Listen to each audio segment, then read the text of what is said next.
indicates some of those who attacked the consulate were inspired in part by televised scenes of protesters storming the American embassy in Cairo in rage over an anti-Muslim video running on the internet. On September 11, 2015, Jacksonville, Florida honored those lost in Benghazi who stood up instead of standing down. The Benghazi tribute was held to honor 4 American heroes that were murdered and 10 Americans who were wounded in the Battle of Benghazi 3 years earlier on September 11, 2012. The solemn memorial service honoring the United States Ambassador to Libya, Mr. Chris Stevens, U.S. Navy veteran SEAL Tyrone Woods, U.S. Navy veteran SEAL Glenn Doherty, and U.S. Navy veteran Sean Smith, who gave their last full measure on 11 September 2012, included military honors, the colors procession, laying on of wreaths for the 4 heroes, and echo taps. Jacksonville came together to honor those who fought valiantly in Benghazi and to get informed on those in our government who have refused to honor their commitment and who refuse to protect Ambassador Chris Stevens and his security staff. Now you can have the opportunity to hear the real story on Benghazi and its impact on our nation from 4 great Americans who know the truth. The first part is retired Admiral Ace Lyons of the Citizen Commission on Benghazi to tell us the truth of what really happened in Benghazi. The second speaker is the distinguished Michael Del Rosso, who tells us the threat. The third speaker is retired Rear Admiral Charles Cubitt, who shares the consequences of what happened in Benghazi.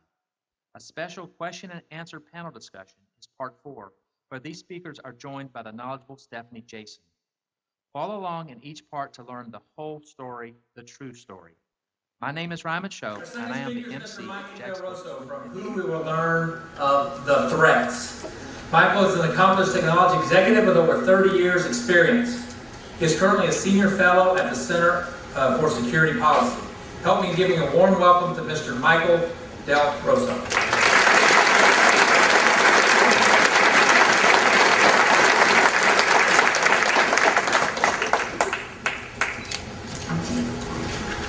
Good evening. Thank you for having me here.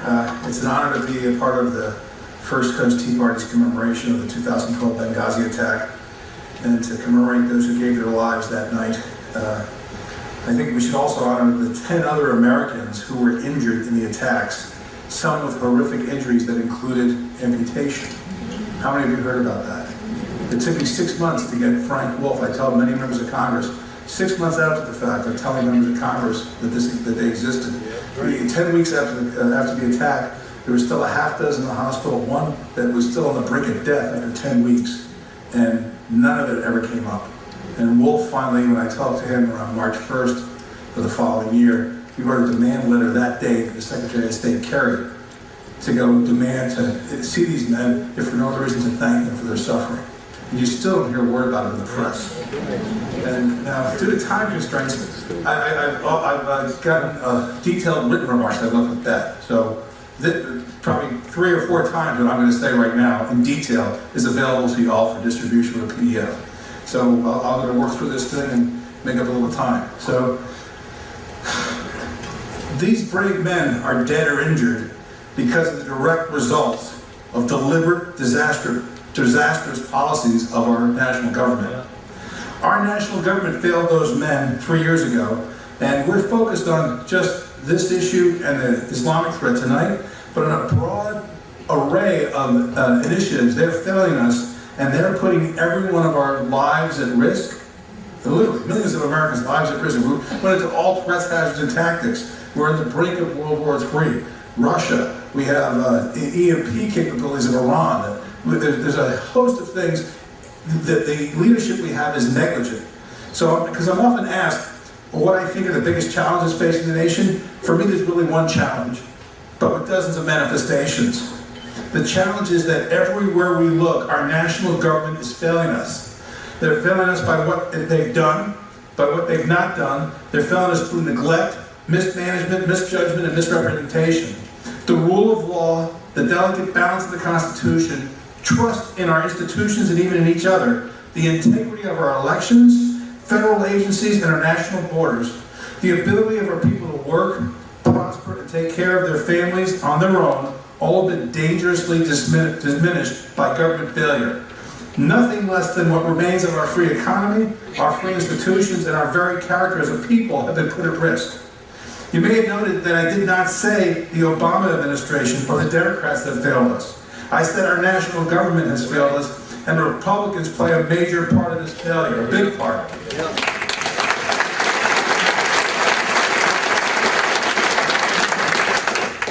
In 2010, 2012, and 2014, voters sent Republicans in ever-increasing majorities to the House and the Senate. A few were good men. Most have turned out to be something less. Far too many have forgotten their brave talk, and except for occasional symbolic votes, joined the Beltway consensus. Of course, what is practical, possible, and simple enough to be accomplished always seems to be what minimizes national media criticism, so they go for the least effect. They conform to chamber policy, commerce policy, and with any luck, that puts that Republican congressman, often enjoying the best job he ever had in his life, one further step closer to the fabulous, lucrative post-congressional career of a K Street lobbyist. Unfortunately, all we get are the consequences of failure. So let me touch on some of what I fear could be among the most serious, looming consequences of government failure. I'm going to address a number of areas that do not often get discussed. Some of them will seem new to many of you. Many of you will have heard parts of what I have to say. That's what happens when you speak to sophisticated, concerned audiences such as you.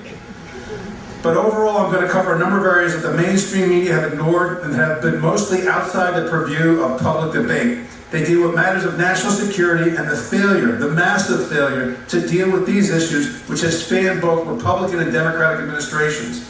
They are the byproduct of political correctness, a willful ignorance about the nature of our enemies, and a strategic minimalism that will not see national defense issues as the existential issue it is by its very nature. So I'd ask that you dispose of many of your preconceived notions about the state of our national security and engage with me about a set of facts that is beyond dispute and an analysis of our current crisis that, if we do not address it, will mean our downfall. And I'm talking about a failed state of the republic. There are a handful of people inside the establishment who understand this, and they're trying to figure out how to remedy the situation, but we face an uphill battle if more concerned citizens such as you do not become educated in detail on the facts and then hold our political elites to do the same and take action. I say with no pleasure that the hour is late and the continued existence of our republic is in peril because our political and national security elites in both parties have a near complete lack of comprehension of the nature of the hazards, threats, and tactics arrayed against America. Worse, they believe fictions fed to them as enemy propaganda, making them at a minimum guilty of professional malpractice in occupying the roles of responsibility that we the people have placed them in. I can only cover a small amount of the material in the time we have here today, but the evidence about my claim and the analysis of it are deep, wide, and unassailable and encyclopedic in nature. So, for starters, why don't you know about this? Well, the evidence shows that the war which we fight is permanently defined by the enemy as information warfare. And this manifests itself in our system as political warfare, influence operations, and subversion of our foundational institutions, political, educational, religious, and media. Yet our entire government focus is structured on the kinetic war, shootings, bombings, kidnappings, and other acts of terrorism. These enemy information ops influence U.S. foreign policy and national security decisions to the detriment of U.S. interest.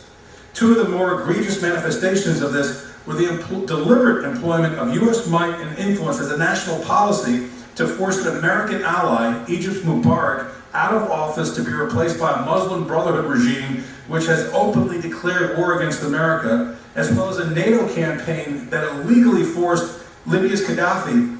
However reprehensible he was a compliant, cooperative anti-jihadi, we forced him out of power, permitting known al-Qaeda rebel leaders to acquire the wealth of an OPEC nation and a massive arms cache with which to empower jihadi insurgencies in other Mideast countries, notably ISIS in Syria and Iraq and elsewhere.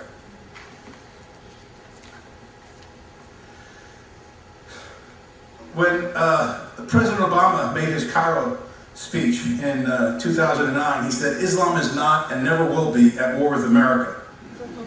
Okay? Now,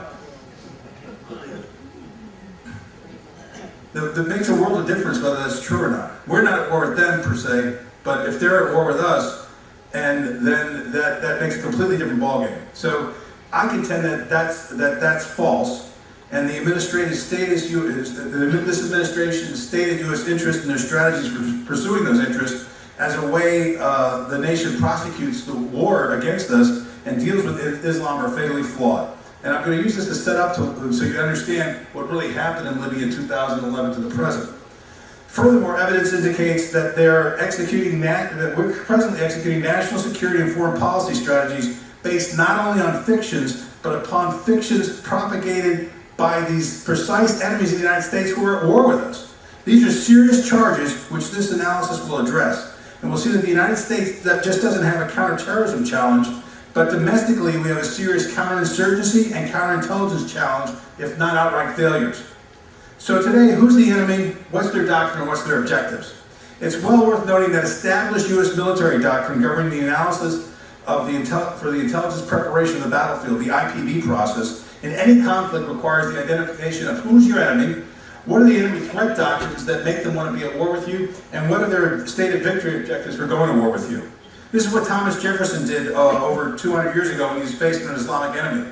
If you know the story, while still operating under the Articles of Confederation in 1786, Thomas Jefferson was the American ambassador to France, and James Adams was the American ambassador to Great Britain. And the late 18th century had jihadis operating out of eastern Libya, the same region we're talking about now, attacking non-Islamic Western civilization shipping, making raids across the continent of Europe, taking over 1 million Europeans as slaves and being sold to slavery, and essentially operating like ISIS operates today. And if you know anything about Islamic law, if you pay a jizya annually, you can, as a non-Muslim, as long as you take a diminutive stand, what they call diminitude, they'll leave you alone. So in 1786, the Islamic potentates in Tripoli sent the Dey of Algiers, Sid Haj Aja, as the ambassador to Britain, and he met with our ambassadors and other European ambassadors to discuss the terms of the tribute that we would pay. And Jefferson, in an account of this that's in the Library of Congress, wrote a handwritten 4-page note to then Secretary of State John Jay. And essentially, he asked the IPB questions. Who's your enemy? What's their doctrine? What's their objectives? And Jefferson writes, and I quote, "We took the liberty to make some inquiries concerning the grounds of their pretension to make war upon nations who had done them no injury, and observed that we considered all mankind as our friends who had done us no wrong, nor had given us any provocation. The ambassador answered us that it was founded in the laws of their prophet, that it was written in the Quran that all nations who should not have acknowledged their authority were sinners, and that it was their right and duty to make war upon them wherever they could be found, and to make slaves of all that they could take as prisoners, and that every Muslim who should be slain in battle was sure to go to paradise." So Jefferson, he went and purchased the Quran in a London bookstore because he wanted to know the doctrines of his enemy. And right now, you have people that ignore that. If you look at what happened, no better place to see what really happened was when Al-Qaeda, Osama bin Laden and other jihadis issued what's called the Second Fatwa in 1998 in February. And he says, the ruling to kill the Americans and their allies, civilians and military, is an individual duty for every Muslim who can do it in any country in which it is possible to do it. He said that the reason so he declared them as our combatants at war with you. They're the enemy. We're at war with you because we follow Islamic law, which requires us to be at war with the entire world of unbelievers. And our objective is to force the world to submit to Islamic law. Now what happened then? We had, later that summer, we had the bombings of the U.S. Embassy in Dar es Salaam in Nairobi, Kenya. In 2000, we had the Cole bombing. In 2001, we had 9/11. He said who he was. And when someone says that to you, the proper analytic role in the military is to say, okay, well, what does authoritative Islamic law say? Well, guess what? There's 4 schools of Sunni jurisprudence. They've been published continuously, unchanged, for over 1,000 years. They were established as a process called ijma, I-J-M-A, of scholarly consensus. And it codified in these schools is exactly, in the first couple of generations of Muhammad, what they all came to the consensus on, and it's like a Supreme Court decision on steroids. It cannot be changed. And so that's been unchanged for 1,000 years. You can buy them in English on Amazon.com. One of the most authoritative ones is called The Reliance of the Traveler. It's $30 on Amazon.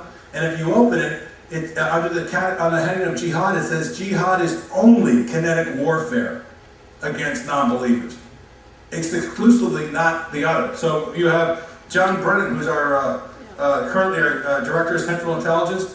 In 2010, at the Center for Strategic and Security Studies, he actually said that we shouldn't even be using the word jihad because it doesn't really mean what you think it means. It's really a beautiful, peaceful thing. Well, you know what? That is not only provably not true. So people might say, well, Del Rosso, you're a hater, you're saying this. No. Any reporter that fails to go buy a copy of Reliance or any other Islamic text and look this up and verify it is not doing their job and guilty of professional malpractice. It says that jihad is only defined as war. It's obligatory. Lying to further it is obligatory. And in terms of the Islamic equivalent of tithing at the mosque, it says that zakat, which is what they call it, an eighth portion must go to, quote, those who are fighting, those who are fighting kinetically and are not carried on a normal army pay roster. That's what you're. So basically, if you are a pious observant Catholic, and you don't have to be Catholic to know what that means, you buy a copy of the Catechism. You go, oh, you're not allowed to have sex out of wedlock. Oh, you're supposed to go to church on Sunday. You don't receive communion unless you had confession. Oh, there's these holy day obligations. You got to go to church. You're a pious observant Muslim. You could be a man from Mars. Christian, and you know what that means. You don't have to be a Muslim to know what it means for a pious observant Muslim to do. It's published in English in authoritative law, and it requires kinetic activity that includes homicide, treason, espionage, sedition, material support of terrorism. All felony violations of the U.S. Code. That's what's required according to Islamic law. That's not hate speech. That's what it says, not me. So if anyone's looking at this online or after the fact, go look it up yourself and don't come to me. If I misquoted the Reliance of the Traveler, what it says, come and see me. But if it says that, go and see your local imam and ask him why he doesn't banish this material. Yeah, that's right.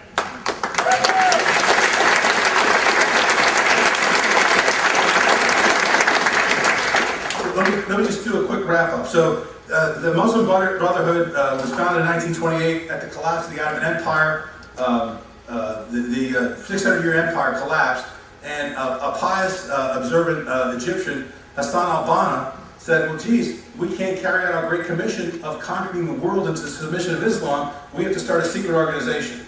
It thrived in Egypt in spite of a lot of oppression, because the monarchy was backed by the British and MI6. When it was overthrown, the secular government was backed by Russia and the KGB. And yet these guys thrived there. They came here in 1959. Hey, guess what? I don't have the MI6 and the KGB chasing me. I love this country. And the first organization they founded in 1962 was the Muslim Students Association. There's several thousand Muslim Brotherhood fronts in this country. And in 2004, you probably all heard about Ismail al-Barasi. He gets pulled over on the Chesapeake Bay Bridge because his wife's in a full hijab, videotaping the spans of the bridge. And they run a driver's check on him. Turns out there's an outstanding arrest warrant for him as a material witness because he and the head of Hamas, Musa Abu Marzouk, share bank accounts.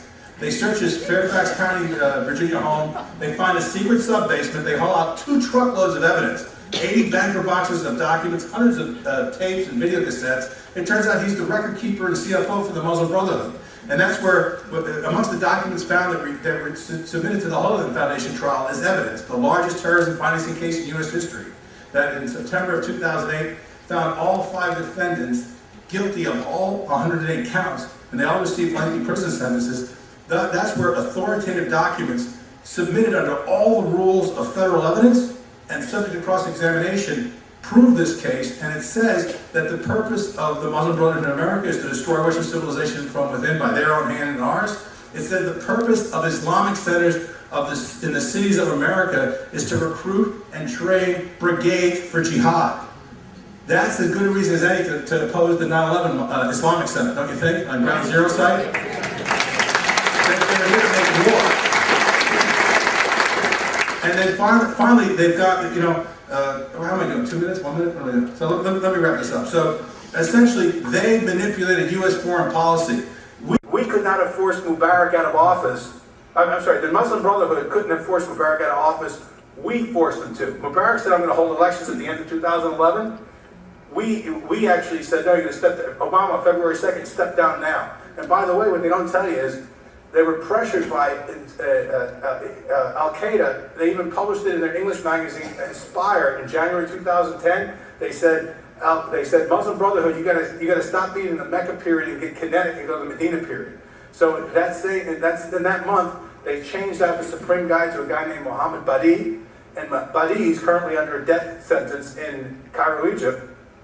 He was the head of the special section that does political assassinations. They put an actual warrior as head of the Muslim Brotherhood. In September of 2010, he gave a speech in Cairo. He declared war in America, yet he and Morsi are the guys that we backed to overthrow our stable ally. The same thing goes for what happened in Libya. So just a quick synopsis of there regarding Libya. WikiLeaks published in August 2009 classified communications from the U.S. State Department that said, quote, Libya has acted as a critical ally in U.S. counterterrorism, and Libya is considered one of our primary partners in combating the flow of foreign fighters into Iraq to kill Americans.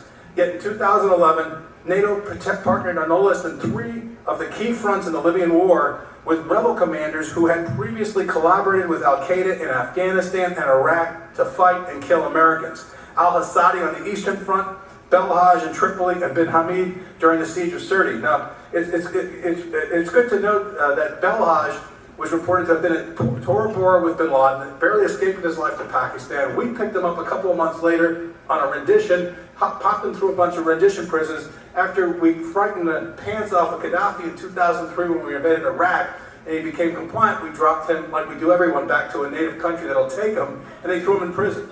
This administration forced him to be released in January 2011 and said he's rehabilitated, he's a valid player in the National Front. There's a famous photo of Senators Blumenthal, McCain, and Graham with him. He's our guy. This March, you know what was announced? He's the head of ISIS in Libya. And that's who we put in power. We armed the people that killed Chris Stevens. And this kind of a thing, now whatever you think is secret in the Beltway, I don't know anything of what the nature was of what was decided. I just know that it was a matter of active policy because it was reported contemporaneously in all the foreign press. John Rosenthal even wrote a book shortly thereafter, 100 pages, called The Jihadi Plot. It's just a compendium of all the articles from the foreign press, especially in North Africa, documenting all of our involvement. So in the United States, though, if you have a finding, this is all was done with a finding, there's U.S. Code 50-3093 that says the 8 ranking members in both chambers of the Congress and in both the Senate and House Intelligence Committee have to be notified. So that means that Boehner, McConnell, Rogers, and Chambliss had to know this was happening. If they didn't know it was happening, that we actually armed Al-Qaeda and the subsequent militias that actually exported arms to ISIS and other areas, and actually to the groups that actually killed Ambassador Stevens. If they didn't know, that's a felony violation of U.S. Code 50-3093. Why aren't they pursuing criminal charges right now against the administration? If they did know, why isn't the GOP going after them, wondering what part of you thinking that it was a smart move to go arm Al-Qaeda? And by the way, I don't know about you, I've been writing my congressman since 2011 that this was going on. I actually gave the keynote in March of 2012 at the National Ground Intelligence Center's anti-terrorism workshop, where I said, in 2011, the United States changed sides in the global war on terror, and no one noticed. That was the title. So if I know about it just from reading the newspapers, where's your congressman? What have you got? Andrew Crenshaw, Corinne Brown, Marco Rubio, Bill Nelson. How come they don't know that as a matter of official U.S. policy, we back murderous, homicidal jihadis that are pledged to destroy Western civilization in America? How come they don't know that the only Muslims we let in America are the Muslim Brotherhood entities that we know are the enemy? Because they're identified. There was 243 unindicted co-conspirators in that Holy Land Foundation trial, and shortly after, a couple months afterwards, the conviction, they were going to turn around and start to prosecute them. That was stopped by the Attorney General. Peter King sent a letter, never a response. Why aren't you prosecuting these guys? These are the only guys inside of government. They're enemies of the Constitution, They're the guys that are in bed with this administration, and our members of Congress seem to be okay with it. CARE has been identified by the enemy as a Hamas entity, and Hamas since '97 is recognized by the State Department as a terrorist operation. Ask Andrew Crenshaw about his relationships with CARE. It's a Hamas entity. So I'll just wrap it up with that. You should all be pissed, and you should all go. Get your pictures and go down. And these people, they're going to get everyone killed. I'm telling you, they might have already done irreparable harm to our national security to the extent that we can't recover it in time before a number of bad actors kills millions of Americans. And that's not hyperbole, because if you gave me 2 weeks, 2 days, 2 hours, whatever, I can go as deep and wide and encyclopedic as you want to back that up, and I will sit with any analyst at the CIA, DIA, or the Pentagon, or any member of Congress, and they won't have the facts to back up the argument and claims I'm making right now, because it's true and it's dangerous, and they're putting on us and our families' lives at risk. We got to stop it.